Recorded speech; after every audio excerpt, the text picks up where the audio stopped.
రాష్ట్రంలో నూతనంగా ఏర్పడే ప్రభుత్వానికి కాంగ్రెస్ పార్టీ శుభాకాంక్షలు తెలియజేసింది.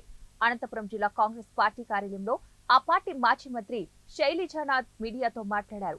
కూటమి గెలిచాక రాష్ట్రంలో శిలాఫలకాల ధ్వంసం, వైఎస్ రాజశేఖర రెడ్డి విగ్రహాలను తొలగించడం శోచనీయమన్నారు.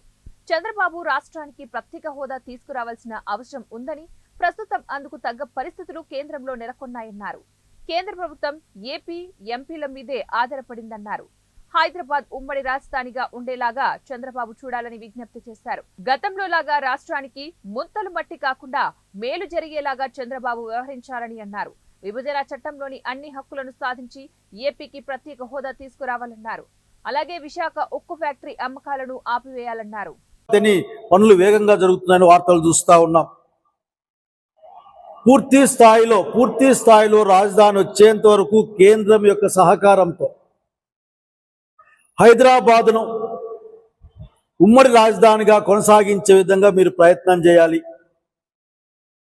అట్లా ఇప్పటికి కూడా ఆ మేరకు విద్యా అవకాశాలు ఆంధ్రప్రదేశ్ రాష్ట్రంలో పెరగని దృష్ట్యా ఆ క్వాంటిటీ ఎడ్యుకేషన్ ఇక్కడ లేకుండా ఇప్పటికీ పూర్తి స్థాయిలో రాని దృష్ట్యా తెలంగాణ ప్రాంతంలో ఉన్న విద్యాలయాల్లో మునుపటిలాగే ఉమ్మడి రాష్ట్రంలాగే ఆంధ్రప్రదేశ్ రాష్ట్ర విద్యార్థులకు కూడా అవకాశాలను అట్లాగే ఉంచాలి.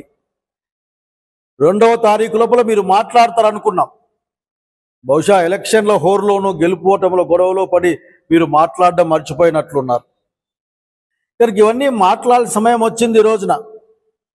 బహుశా మీ ప్రమాణ స్వీకారానికి ఎవరెవరు వస్తారో తెలియదు, కానీ నాకైతే బహుశా చాలా గొప్ప వాళ్ళు వస్తారనుకుంటా ఉన్నా, నరేంద్ర మోడీ గారితో సహా. గతంలో లాగా నరేంద్ర మోడీ గారు మన మొహానికి ముంతలో నీళ్లు లేక చేతిలో మన్ను మన మొహానికి కొట్టిపోవడం కాకుండా స్పష్టంగా ప్రత్యేక తరగతి హోదా ఇస్తా ఉన్నాను అని చెప్పించండి. ఆంధ్రప్రదేశ్ రాష్ట్ర ప్రజలు చిన్న పెద్ద అందరూ కూడా హర్షిస్తారు, మీ యొక్క నాయకత్వ పటిమని కొనియాడతారు.